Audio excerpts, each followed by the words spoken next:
So we mentioned already a few times now that the Demai is a rabbinic stringency, because since Trumas and Mises are a very strict thing, they made a rule we're not going to just trust regular people. What the first Mishnah says, however, Hakalan Shabbat Demai, the more lenient things of Demai, where we will trust anyone to say that Mises was taken from them, are these more inferior types of produce, Hashisin, these wild dates that are not very good, of harimin and some other fruits that grow wild, azardanin, the crab apples, b'nei shuach, b'nei shikma, these like subpar species of figs, v'novles hatmara, and the unripe dates that fall off the tree, v'gufnin, and the grapes that never really ripen at the end of the season, and you just pick those, of hanispe, and the capers. So again, all these are inferior crops. So no one really cultivates them. No one really cares about them. So either they come from hefker, or even if the guy did happen to grow them, there's a good chance he took off mice, so you don't have to worry about it. The Mishnah adds, Yehudah in the region of Judah, ha'og, also the og, I think, is red berry. Wild figs. Wild figs, okay. V'hachometz, and vinegar, because their grapes were very good. They would not make wine from regular grapes. They would use other produce that would ferment better to make vinegar. Fine.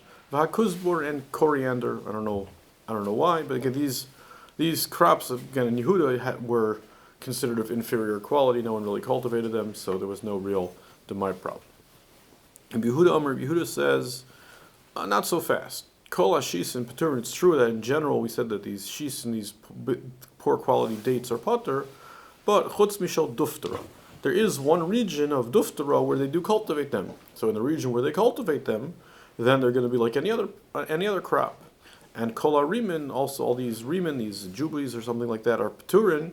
Chutz mirime shekmaina, again, because in this place they would cultivate them. And kol shukma paturim, all these figs are patur, chutz min hamistaptevis, except for the ones that actually became ripe and sweet, because those happen to be a high quality version of a fruit that usually doesn't fully ripen, just falls off the tree and goes to waste. Okay, that's Mishnah Aleph. Mishnah Beis is, like we mentioned, that Meiser Sheni of Demai is going to be your biggest liability, because you have a 10% in 4 out of 6 years that you have to take up to Yerushalayim. So they built into it a bunch of leniencies. Mishnah Beis Hademai, the Meiser Sheni of Demai ein le chaimish. So we've mentioned in the past, when one redeems their own Meiser Sheni, they need to add. They can't just do it at equal value. They have to add another 25% to the value of the produce in order to be able to redeem it. That you don't have to do by Demai. Ve'en lo beer. Another general Meiser rule really is, after the 3rd and 6th year of the cycle, you have to get rid of any Meiser you have. So you can't stockpile Meiser for too long. We want people to use it. So there's a hard date of the end of the 3rd year, and then the 6th year you have to get rid of all the Meiser you have. That does not apply to Meiser of Demai. You can store it up till whenever is convenient. Meiser Demai is the produce you bought from someone who's not particularly trustworthy.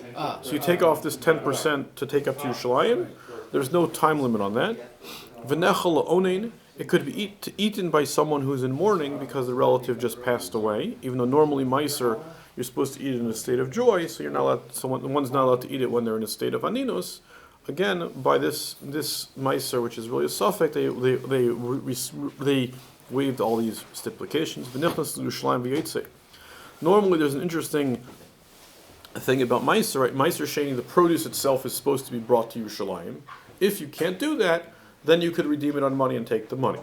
So if you happen to bring your produce into Yerushalayim, normally you're not allowed to take them out, because you did the ideal of actually bringing the produce to Yerushalayim. So don't take it out, leave it here and have it be eaten here.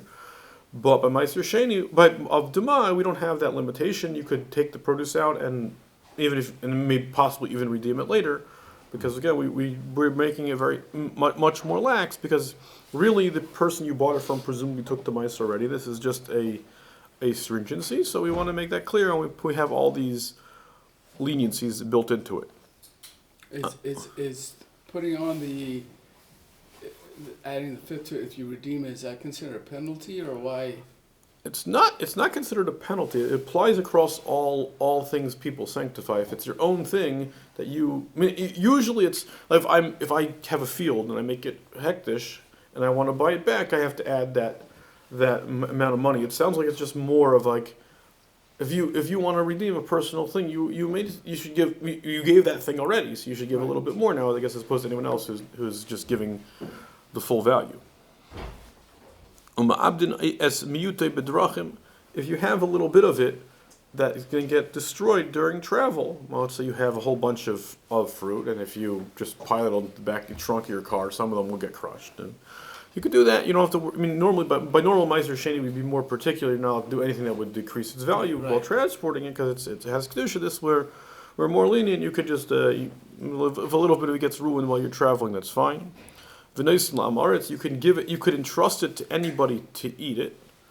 However, but you don't trust them necessarily that they'll eat it in Yerushalayim, so you'll eat other pavers instead. Again, it becomes fungible. So here I have some Meiser Sheni grapes. You can have them, and then when I get to Yerushalayim, I'll eat some potatoes instead. And we're not talking about Meiser Demai. We're talking about Meiser Sheni of Demai. Yeah.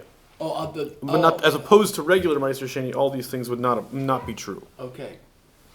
And then something Rick mentioned the other day: kesef al kesef, nechayshis al nechayshis, kesef al nechayshis, nechayshis al peris. You could redeem it, silver coins for silver coins, copper coins for copper coins, silver coins for copper coins. Even though we wouldn't want to usually do that because you end up with a lot more coins and they can get lost. Or nechayshis al peris, you can go copper coins onto fruits. You can do it. It doesn't matter what. As long as you have some holder of the value, you can redeem it one way or the other. We're not particular like we would by Meiser Sheni, that you got to keep the money in. We want to build up to silver coins. Take the silver coins to your shlime because that's the most efficient way of storing your money, and then you'll buy fruit with it over there. We'll let you do whatever you want. You can only go back to fruits if you're going to turn the fruits back into money. Different merit. No, so you don't have to go. You don't have to bring money with you to Yerushalayim. Yalla Paris, Yerushalayim. If you bought Paris non Yerushalayim, you could take those Paris now with you to Yerushalayim. You don't need to switch them back into money. Okay, so those are these are the exceptions of Demai, and now going forward, we're going to get more into the basic halachas of Demai and where the halacha